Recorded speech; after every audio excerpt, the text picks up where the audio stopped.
கிறிஸ்துவுக்குள் மிகவும் அன்பானவர்களே, தினம் ஒரு தூதன் மொழியாக உங்களை சந்திக்கிறேன். இந்த நாளிலே சகரியா தீர்க்கதரிசன புஸ்தகம் 10வது அதிகாரம் 8வது வசனம், நான் அவர்களை பார்த்து பையில் போட்டு அவர்களை கூட்டிக் கொள்வேன், அவர்களை மீட்டு கொண்டேன், அவர்கள் பெருகி இருந்தது போலவே பெருகி போவார்கள் என்று ஆண்டவர் சொல்லுகிற ஒரு நல்ல வார்த்தை. ஆண்டவர் தம்மை நாடி வருகிறவர்களை ஒரு பக்கம், அதே போல் தான் விரும்புகிற ஒவ்வொரு பிள்ளைகளுக்கும் கொடுக்கிற ஒரு நல்ல வார்த்தை. ஆண்டவருக்கு பிரியமான பிள்ளைகள் தான் இந்த வார்த்தையை கேட்டுக்கொண்டிருக்கிற நீங்களும் நானும். ஆகவே அவர் நம்ம மேலே வைத்த அன்பின் நிமித்தமாக நம்மை பார்த்து சைகை காட்டி என்ன செய்கிறார்னா, அவர் பக்கமாக சேர்த்து கொள்ளுகிறாராம். அதாவது கோழி குஞ்சு தாய் கோழி தன்னிடத்தில் சேர்த்து கொள்வதன் நோக்கமே எதிரிகளினுடைய கண்களில் பட்டு அந்த குஞ்சை நான் இழந்து போகக்கூடாது என்பதற்காகத்தான் தன்னுடைய இறகுகளுக்குள்ளாக அதை மூடி அந்த குஞ்சுகளை பாதுகாக்கிறது. அதே போல தான் இந்த வார்த்தை, நான் அவர்களை பார்த்து சைகை காட்டி அவர்களை கூட்டி சேர்த்து கொள்வேன் என்று சொல்லுகிறார். நம்மை அவர் சேர்த்து கொள்கிற நல்ல ஆண்டவர், விலக்கி வைக்கிறவர் அல்ல. நீங்கள் யாராக இருந்தாலும், எந்த நிலையில் இருந்தாலும் ஆண்டவர் உங்களை சேர்த்து கொள்ளவே ஆசைப்படுகிறார்.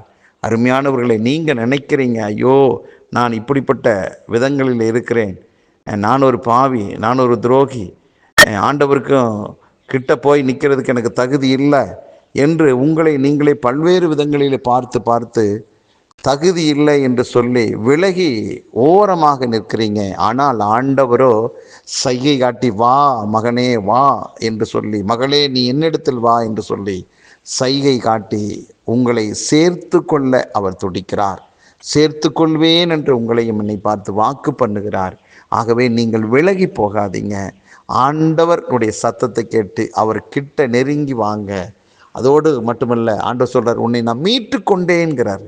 ஆம், கல்வாரியில் இயேசு கிறிஸ்து சிலுவையில் இரத்தத்தை சிந்தி உங்களை என்னை மீட்டு கொண்டார்.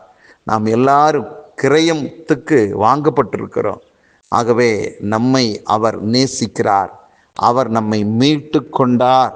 ஆகவே அவர் மீட்டு கொண்டதுனால நாம் உயர்ந்த இடத்துல தான் இருக்கிறோம். ஆம், அவர் தன்னோடு கூடவே உட்கார வச்சிருக்கிறார். அப்படிப்பட்ட உயர்ந்த இடத்துல கர்த்தர் நம்மளை வச்சிருக்கிறாரு. அதையும் விசுவாசியுங்கள். 3வது சொல்லப்பட்டிருக்கிறது, ஆதியிலே அவர்கள் தேவனுடைய பிள்ளைகள் பெருகித்தான் இருந்தாங்க. அதே போல உங்கள் வாழ்க்கையிலையும் ஒரு பெருக்கத்தை தேவன் அனுமதிக்கிறார். ஆகவே எந்த விதத்திலும் கூனி குறுகி போகவே மாட்டீங்க.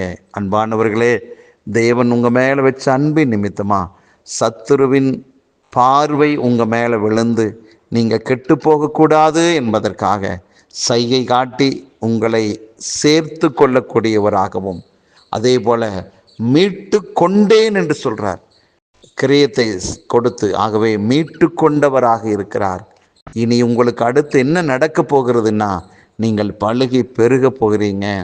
உங்களுடைய வாழ்வில் எந்தெந்த விதத்திலெல்லாம் நீங்கள் கூனி குறுகி போனீங்களோ அதற்கு எதிராக இனிமேல் நீங்கள் பழுகி பெருக போகிறீங்க.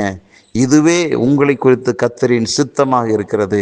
ஆகவே நீங்கள் கையிட்டு செய்தான் வேலை, தொழில்கள், அதில் ஒரு பெருக்கத்தை பார்ப்பீங்க. ஆவிக்குரிய வாழ்க்கையில், குடும்ப வாழ்க்கையில் ஒரு பெருக்கத்தை பார்ப்பீங்க. ஊழியத்தில் அதிகமான ஒரு பெருக்கத்தை நீங்கள் பார்ப்பீங்க. சபை வளர்ச்சியடையும்.